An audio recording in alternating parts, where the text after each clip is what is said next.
بسم اللہ الرحمن الرحیم۔ آج ہم حضرت آدم علیہ السلام کے بارے میں بات کریں گے۔ دنیا میں حضرت آدم علیہ السلام سے پہلے کیا تھا؟ یہ وہ سوال ہے جو ہم سب کے دماغوں میں اٹھتا ہے۔ لہٰذا آج کی اس ویڈیو میں ہم جانیں گے کہ انسان اس زمین پر پیدا ہوا تو اس سے پہلے کون سی مخلوق تھی، اور جب انسان کو پیدا کیا گیا تو فرشتے کیوں حیران ہو گئے۔ اور ہاں، یہ بھی سوال اٹھتا ہے کہ شیطان اور آدم علیہ السلام کی دشمنی کہاں سے سٹارٹ ہوئی۔ اسی طرح ہزاروں سال پہلے کی بات ہے کہ دنیا میں جنات کی حکومت تھی۔ یہاں خون ریزی تھی، دنگا اور فساد ہوا کرتے تھے، اور کفر و شرک کا غلبہ تھا۔ نیکی بہت کم اور بدی بہت زیادہ تھی۔ خالق کائنات نے جنات سے زمین کی حکومت لے کر انسان کو دینے کا فیصلہ کیا تاکہ جنات کا غرور خاک میں مل جائے۔ اللہ تعالیٰ نے فرشتوں کو اطلاع دی کہ میں زمین پر اپنا خلیفہ بنانا چاہتا ہوں جو اختیار رکھتا ہوگا اور میری زمین پر جس قسم کا بھی کام کرنا چاہے گا وہ کر سکے گا اور اپنی ضرورت کے لیے اپنی مرضی کا مالک ہوگا۔ وہ میری قدرت اور میری تصرف اور اختیار کے مطابق چلے گا۔ فرشتوں نے جب یہ سنا تو حیرت میں رہ گئے۔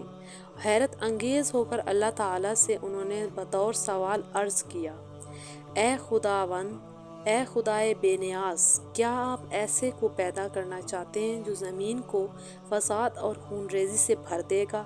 یعنی فرشتوں نے اس نئی مخلوق کو جنات پر قیاس کیا، اور وہ یہ سمجھتے تھے کہ یہ مخلوق بھی جنات کی طرح ہی نافرمان ہوگی۔ وہ بولے: ہم جماعت ملائکہ آپ کی تسبیح کے لیے کافی نہیں ہیں؟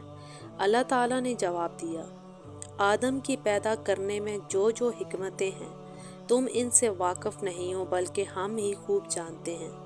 اسی طرح سورۃ بقرہ میں ارشاد ہوتا ہے: یہاں یہ بات قابل ذکر ہے کہ انسانوں میں بھی نافرمانی اور ظلم کا مادہ ہے، لیکن یاد رہے کہ وہ جنات کے مقابلے میں کم ہے۔ جنات کے مقابلے میں انسانوں میں ظلم بھی کم ہے۔ یوں سمجھنا چاہیے کہ انسان ایک ایسی مخلوق ہے جو فرشتوں اور جنات کے بیچ متعدل مخلوق ہے۔ اللہ تعالیٰ نے حضرت آدم علیہ السلام کو مٹی سے پیدا کیا اور ان کا خمیر تیار ہونے سے قبل فرشتوں کو اطلاع دی: اے ملائکہ، میں زمین میں ایک خلیفہ بنانے والا ہوں۔ آدم علیہ السلام کا خمیر مٹی سے گوندا گیا، اور ایسی مٹی سے گوندا گیا جو نت نئی تبدیلیاں قبول کرنے والی تھی۔ جب یہ مٹی پختہ ٹھیکرے کی طرح آواز دینے لگی، کھنکھنانے لگی، تو اللہ تعالیٰ نے اس جست خاکی میں روح پھونکی۔ پھر روح ناک تک پہنچی اور دماغ تک پہنچی تو حضرت آدم علیہ السلام کو چھینک آئی۔ اس وقت حضرت آدم علیہ السلام کو اللہ پاک کی طرف سے الہام ہوا کہ چھینک کے جواب میں الحمدللہ کہو، اور پھر آسمانوں سے بھی اسی طرح آوازیں آئیں جس کا مطلب تھا کہ اللہ تجھ پر رحم کرے۔ جواب حدیث کے مطابق ہے۔ پھر رفتہ رفتہ روح آدم حضرت آدم علیہ السلام کے تمام جست خاکی میں روح سرایت کر جاتی ہے۔ یوں وہ مٹی کا پتلا یک بہ یک گوشت پوشت اور ہڈی اور پٹھوں کا زندہ انسان بن جاتا ہے، اور شعور اور حسن اور عقل اور جذبات اور کیفیات کا حصہ بن جاتا ہے۔ اسی طرح حضرت آدم علیہ السلام کو اللہ پاک نے بے شمار علم بھی عطا کیا، جس پہ اللہ پاک نے فرمایا، اور اللہ پاک فرماتے ہیں: آدم کو اللہ نے سارے نام سکھائے ہیں۔ پھر اللہ پاک نے ایک اور جگہ ارشاد فرمایا، یعنی اے ملائکہ، ان چیزوں کے نام بتاؤ۔ فرشتوں کو بھی خبر تک نہ تھی کہ ان چیزوں کے کیا کیا نام ہیں۔ کائنات کی تمام اشیاء فرشتوں کے سامنے رکھی گئی اور ان کے نام ان معصوموں سے دریافت ہو رہے ہیں۔ یہ کیوں ہوا؟ یہ صرف حضرت آدم علیہ السلام کا اعزاز بڑھانے کے لیے ہوا، چونکہ اس عظیم سوال پہ سارے فرشتے عاجز ہوئے اور سب نے انکساری سے عرض کیا: اے پاک پروردگار، تیری ذات خوب واقف ہے کہ ہم ان چیزوں کے نام نہیں جانتے، تو بس وہی علم ہے جو تو نے ہمیں عطا کیا ہے، یعنی ذکر خدا اور تسبیح الہی۔ فی الحال حقیقت تو یہ ہے کہ یہ سب چیزوں کے جاننے والا صرف تو ہی ہے اور بڑی حکمت والا ہے۔ حضرت آدم علیہ السلام کے اس شرف علم کے متعلق مصورین یہ کہتے ہیں، اور مصورین کی پہلی رائے یہ ہے، ایک یہ کہ کائنات کی وہ تمام چیزیں جو ماضی سے مستقبل تک وجود میں آنے والی تھیں، ان سب کے نام اور ان سب کی حقیقت کا علم حضرت آدم علیہ السلام کو دیا گیا۔ مصورین کی دوسری رائے یہ ہے، دوسری رائے کے مطابق اس وقت قدرت اشیاء علم کائنات میں موجود تھیں، ان سب کا علم حضرت آدم علیہ السلام کو دیا گیا۔ اور اسی طرح مصورین کی تیسری رائے یہ ہے، زمین میں رہائش اور یہاں حکومت کرنے کے لیے جس قدر علوم کی ضرورت تھی وہ سب علوم عطا کیے گئے، انجینئرنگ اور طب کے علوم بھی شامل ہیں۔ اور مصورین کی تیسری چوتھی رائے یہ ہے، انسانوں کے اندر غصہ، شہوت، بھوک، حسد، تکبر جیسی علامات اور کیفیات احساسات ہیں جنہیں انسان ہی سمجھ سکتا ہے۔ فرشتوں کے اندر وہ فیلنگز اور جذبات نہیں ہیں، اس لیے وہ اس کے نام کیفیات بتا بھی نہیں سکتے تھے۔ بہرحال حضرت آدم علیہ السلام کو صفت علم سے اس طرح نوازا گیا کہ فرشتوں کے لیے بھی ان کی برتری کے خلاف بولنا ممکن نہ تھا اور ماننے کے سوائے چارہ نہ تھا۔ اللہ نے کہا، آدم تم ان کو ان چیزوں کے نام بتاؤ۔ چونکہ جب اس نے ان کے نام ان کو بتا دیے تو اللہ نے فرشتوں سے کہا، کیا میں نے تم سے نہیں کہا تھا کہ میں آسمانوں اور زمین کے بھید جانتا ہوں، اور جو کچھ تم ظاہر کرتے ہو اور جو کچھ تم چھپاتے ہو مجھے اس سب کا علم ہے۔ اسی طرح فرشتوں نے حضرت آدم علیہ السلام کو سجدہ کیا۔ جب حضرت آدم علیہ السلام کی علمی برتری جنات اور ملائکہ پر اشکار ہو گئی تو اب حضرت آدم علیہ السلام کا اعزاز اور بڑھ گیا۔ پھر اللہ تعالیٰ نے فرشتوں کو حکم دیا، آدم علیہ السلام کو سجدہ کرو، تو فوراً تمام فرشتوں نے تعمیل ارشاد کی اور سجدے میں گر پڑے، سوائے شیطان کے، وہ سجدے سے انکار کر دیا۔ اس کے متعلق قرآن پاک میں مختلف روایات ہیں، اور ہم نے تمہیں پیدا کیا اور تمہاری صورت بنائی۔ پھر فرشتوں سے کہا کہ آدم کو سجدہ کرو، چونکہ سب نے سجدہ کیا سوائے ابلیس کے، وہ سجدہ کرنے والوں میں شامل نہ تھا۔ اسی طرح سورۃ حجاج میں بھی اللہ پاک نے فرمایا، ہم نے انسان کو سڑے ہوئے گرے کی کھنکھناتی ہوئی مٹی سے پیدا کیا، اور جنات کو اس سے پہلے ہم نے لو کی آگ سے پیدا کیا تھا۔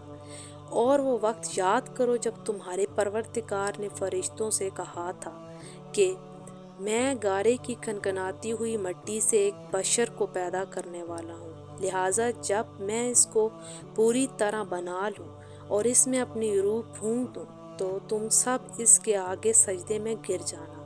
چونکہ سارے کے سارے فرشتوں نے سجدہ کیا سوائے ابلیس کے، اس نے سجدہ کرنے سے انکار کر دیا۔ اسی طرح سورۃ کہف میں بھی اللہ پاک فرماتے ہیں، اور وہ وقت یاد کرو جب ہم نے فرشتوں سے کہا آدم کے آگے سجدہ کرو، چونکہ سب نے سجدہ کیا سوائے ابلیس کے کہ وہ جنات سے تھا، چونکہ اس نے اپنے رب کی حکم کی نافرمانی کی۔ کیا پھر بھی تم میرے بجائے اور اس کی زیارت کرتے ہو اور اس کو مانتے ہو؟ وہ تمہارا کھلا دشمن ہے۔ اور اسی طرح روایات بے شمار میں عرض کیا، اللہ پاک نے بے شمار جگہ پہ قرآن پاک میں بتایا۔ ان آیات سے یہ بات واضح ہو گئی کہ انسان پہلے دن سے ہی انسان ہے۔ یہ نظریہ کہ انسان پہلے بندر یا کچھ اور تھا، ارتقائی مراحل سے گزرتا ہوا انسان بن گیا، یہ بے بنیاد نظریہ ہے، اور جس نے یہ بیان کیا وہ بے بنیاد بات کرتا ہے۔ انسان پہلے ہی انسان رہا ہے، ارتقائی علم اور شعور پایا ہے انسان نے خدا سے، اور پھر وہ ایک انسان بنا ہے۔ پھر شیطان کی وجہ سے انسان جنت سے نکالا گیا اور زمین پہ آیا۔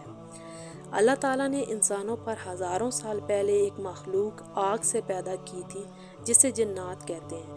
جنات کی قوم میں ایک بزرگ تھا جس کا نام عزازیل تھا۔ کہا جاتا ہے کہ عزازیل ہی جنات کا بادشاہ تھا، جس طرح حضرت آدم انسانوں کے ہیں۔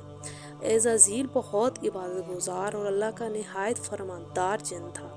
وہ جنت میں نور کے ممبر پر بیٹھ کر فرشتوں کو درس دیا کرتا تھا اور بڑے بڑے فرشتے اس کے شاگرد ہوا کرتے تھے۔ جب عزازیل کی دانائی اور عبادت زمین اور آسمان میں اچھی طرح اشکار ہو گئی تو عزازیل کو یقین ہو گیا کہ حقیقی میں کوئی اعلیٰ اور قابل شخص ہوں، اور اللہ تعالیٰ نے فرشتوں میں نہ کوئی مجھ سے زیادہ علم والا پیدا کیا اور نہ ہی کوئی مجھ سے بڑا ہے۔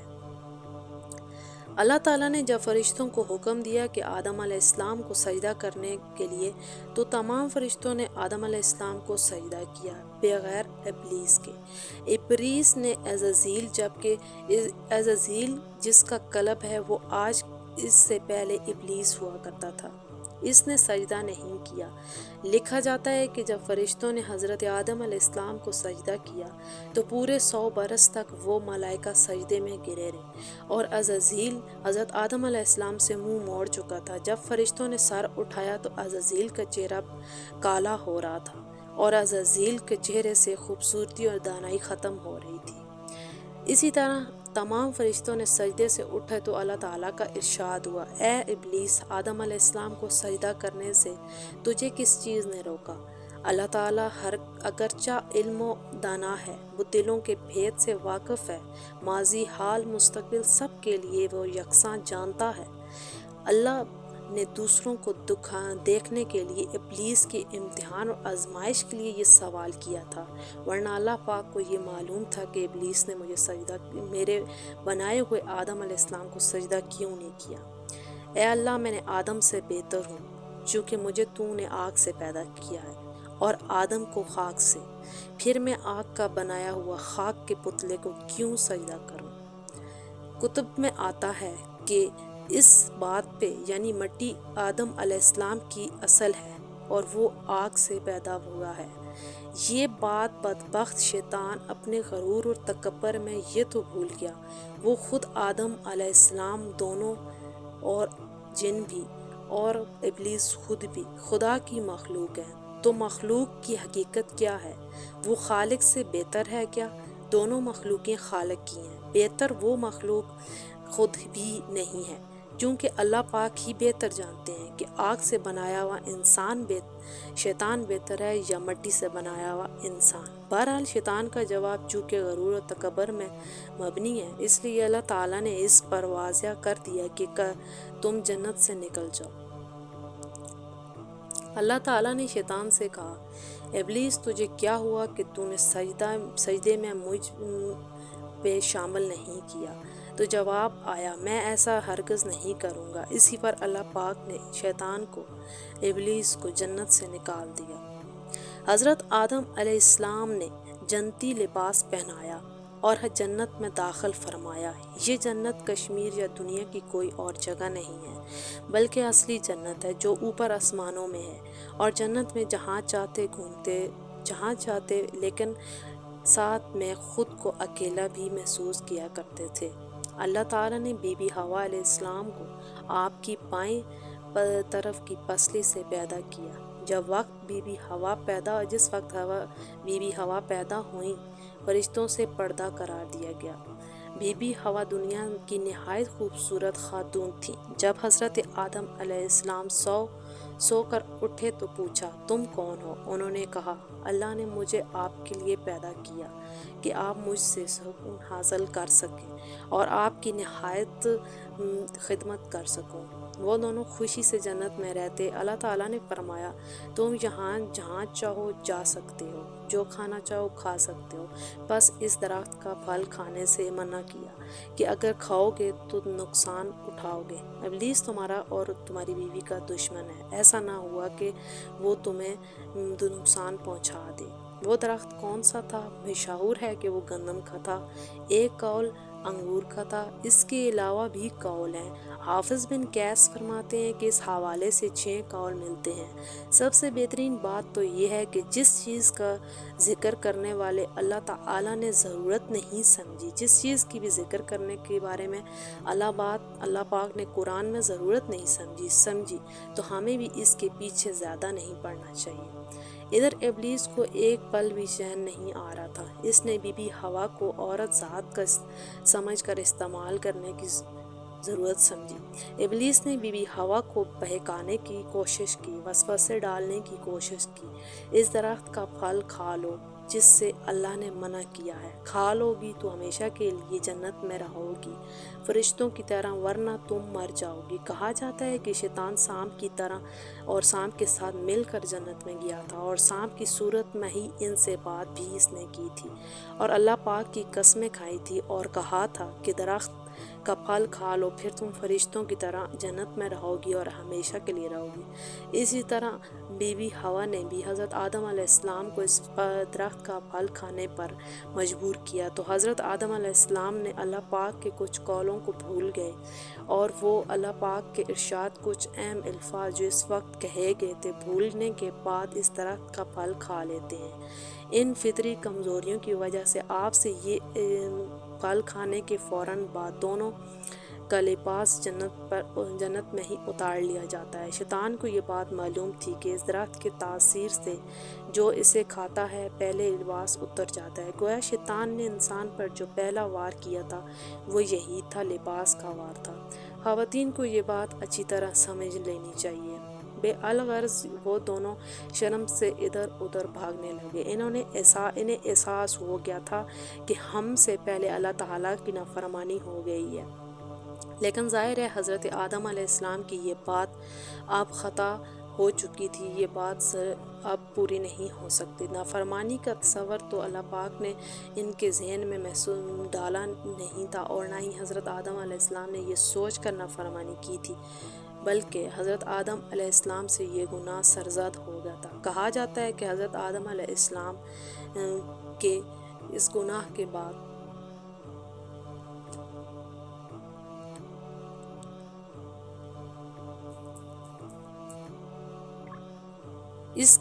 حضرت آدم علیہ السلام کو جنت سے نکال دیا جاتا ہے اور زمین پر بھیج دیا جاتا ہے۔ اس کے بعد حضرت آدم علیہ السلام کے دو بیٹے پیدا ہوتے ہیں، قابیل اور حابیل کے نام سے۔ اسی طرح بتایا جاتا ہے کہ حضرت آدم علیہ السلام کی عمر 1000 برس تھی۔ اپنی عمر کے 40 سال آپ نے حضرت داؤد علیہ السلام کو دینے کا کہا تھا۔